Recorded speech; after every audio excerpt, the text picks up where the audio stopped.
resonated with the fan bases. Also, who else's jersey are you going to buy in that era? Yeah, right? but that's what I'm saying is like by the time 2015 came along, like what you see still, I would say the majority of the jerseys that are there, it's almost a 50-50 split between the 2015 era and the guys now and the Bobichettes and the Guerrero Juniors. And there's a really cool mix in that stadium that we probably don't talk about enough, which is the fan base is very unified across a lot of different age groups. Kids love the Blue Jays. Grandparents love the Blue Jays. They've been around like in a kind of perfect segment of time where everybody's got a Blue Jay memory that's alive and watching this team. And with the Leafs, like you think about that stuff, it's like it hasn't been accessible so long for a lot of younger fans. So when they do go to a game, it's like it's a smaller pocket of young people that are at these hockey games. That now you get like the youthful rejuvenation of a fan base that's inside the stadium, having fun, having drinks, and then also still like older people who are really deeply appreciative of the moment because they know how infrequent this has been and what you kind of have to do to crystallize these moments. Like it's an awesome atmosphere outside of just standing up and what they do on the Jumbotron and the drinks that they're serving.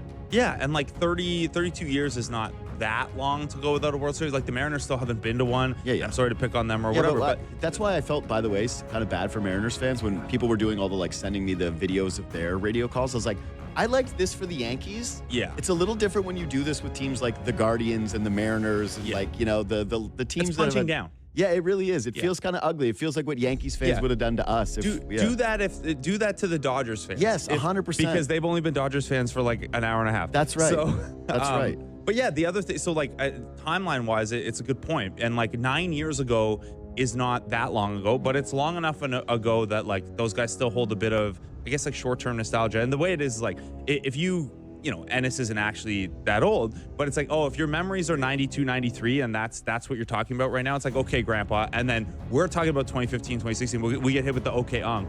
Yeah. And then now is, you know. We are Unc. Yeah, and like I don't know, heading into the playoffs, like one of the things that I was thinking about a lot is like, okay, I was too young for 92, 93.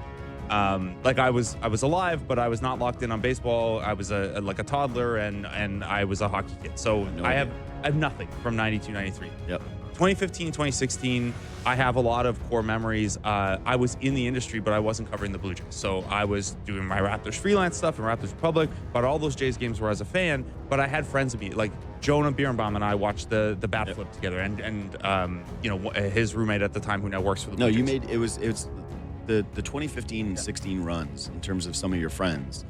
You can kind of put them down to a lot of people that are our age as almost like a second college in terms of creating. And like I'm some new-ish to the city. Like I had been here a couple years, but like you haven't built any of those memories yet. So, you know, wild card game with my friend Heyman's from home. And like there was a picture of me where I do not look sober celebrating that home run. So I don't know. I thought a lot about like what are those core memories going to be for people this time around, and I think we got the answer to one of those the other day. Yeah. That George Springer, like obviously, like everyone is going to be, you know, oh yeah, the ALDS game 1, game 2, that's against the Yankees. Vlad has these huge moments. Those are cool. But the Springer home run is going to be like the bat flip game, where if you actually believed everyone who said that they were at that game, Rogers Center held 500,000 people for the bat flip game, because like more people say they were at the bat flip game than could have been at the bat flip game. I think that's going to be the case for the Springer home run too, where you know, it's not quite as he didn't flip the bat. It wasn't after a 35-minute inning of absolute nonsense against a team they genuinely hated. But that's going to be a really cool one. So I don't know. I've been thinking a lot about that stuff of like obviously trying to stay in the moment and enjoy this, but also like, oh shoot, that's the one. That's the one people are like. George Springer is going to be coming on the JD Bunkis podcast in 2035 when the Blue Jays, you know, punch a wild card ticket when there's like 18 wild card teams each year. And you're like, yeah, George, can we talk about the Game 7 home run? I can't wait to do it. You don't know what that meant to me.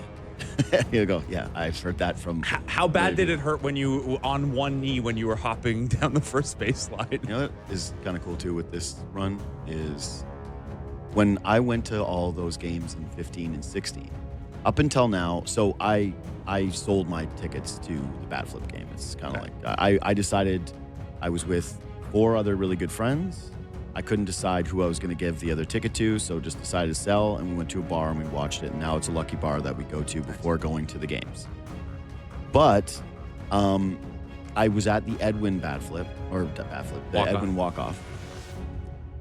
But outside of that, I was looking at my playoff record. Those other runs, they lost a lot of games at home. Dude, I went to I went to the first game that they had in the playoffs in decades and decades, and it was awful. Yeah, the force field game with the extra innings. Wait, was that 2? No, game 1 was David Price. It just didn't go well right from the jump. Okay, right. Yeah, but game 2 I went to, and it was the Edwin hit a ball to center field, and I thought it was gone for a walk-off, went to extra innings. And it basically looked like it hit a force field, died, and they end up losing that game. I went to R.A. Dickey, getting smashed up, touched up. Went to those Guardians games where it was even one win, but think of the bat flip game is they didn't win a game at home until the decisive game. That's what I mean. So they dropped everything. One of the other cool things about this run is that people have been able to go watch 2 Yankees games where it's pandemonium and celebration, and now you get couple of games against the Mariners, which originally started with 2 losses. Yeah, they're 4-2 at home. But that's it. You've gotten 4 home wins. And yeah, I'm lucky enough to be at all those. That's kind of changed my ledger in terms of the record at home. But that's not something, if you were at the bat flip game, you had that, I know what it's like to be in the stadium when things are rocking and going nuts. If you were at the wild card game against Baltimore, you really have the true understanding of, I know what it's like to be in that stadium going nuts.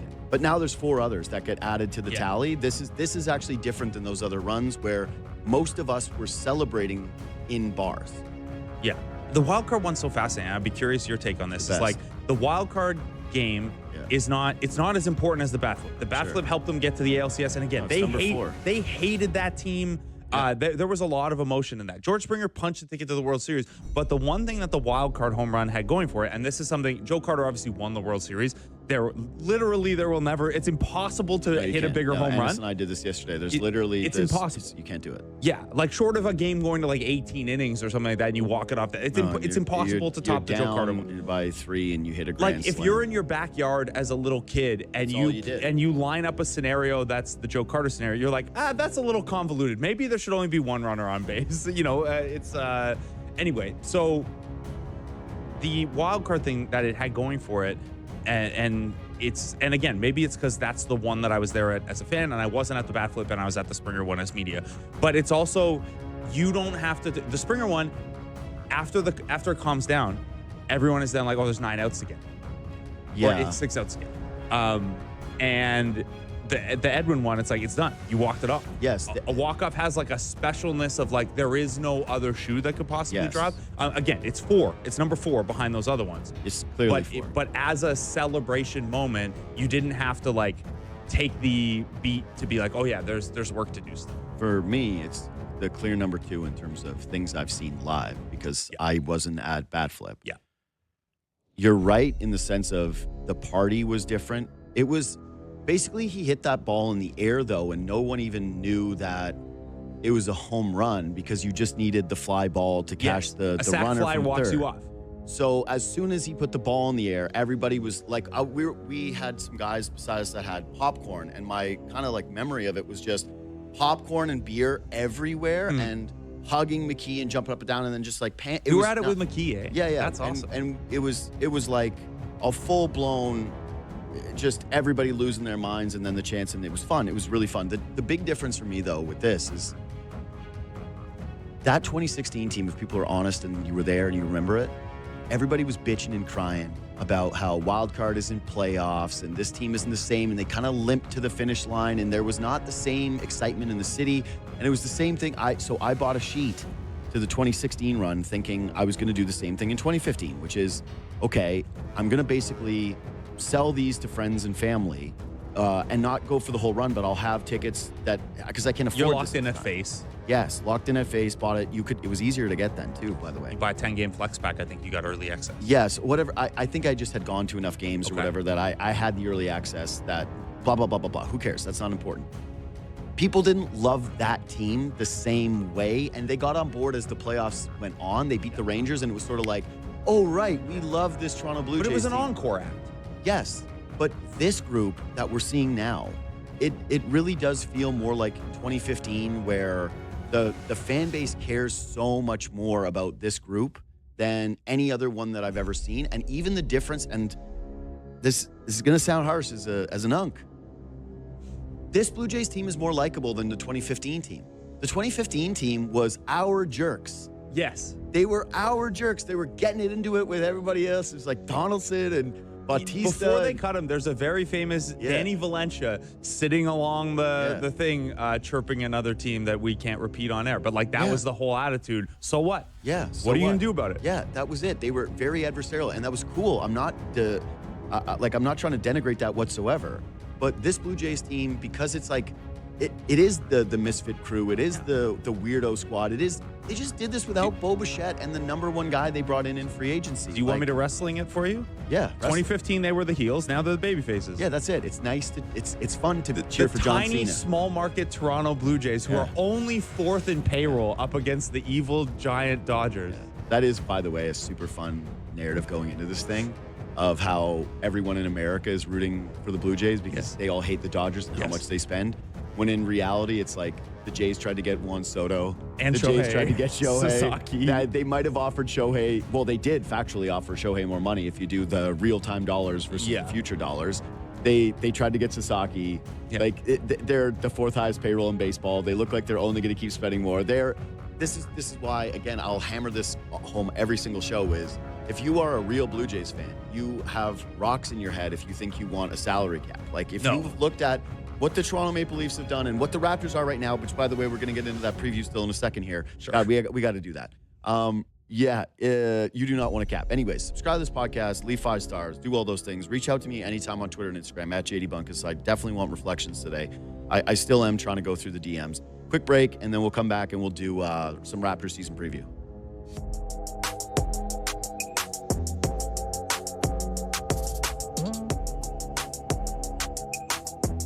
All right, Raptors season starts tonight, and apparently the game on Friday is being moved. Big time Super Sports Friday. Leafs play, Raptors play, Blue Jays play, and everybody will be focused on only one of those teams. Did the Seahawks win on Monday, by the way? Yeah, they did. Okay. Because I know it was like Monday was like a big Seattle thing because they had the Kraken going too and Seahawks on Monday Night Football. They dominated. I'm so like not locked in on football right now that I have forgot to set a fantasy lineup twice, which is very unlike me. And I only got to watch the Jags embarrass themselves this week because it was the 9:30 Wembley game.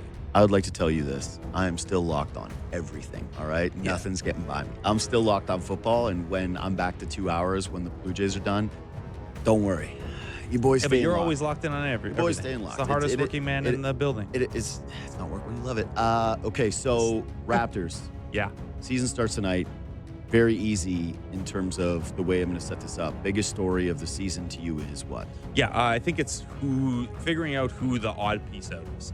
And I don't want to set the season up in like a negative way. That's an interesting way to put it, though. Yeah. Okay, yeah, that's not the way I have it. Something is going to give in this long-term build. It's going to be fun. They're going to be better than they have been the last couple of years. They're actually going to be trying to win. So outside of that first 10 games of the schedule where it's really tough and they already have injuries and stuff like that, they're going to be trying to win. You're going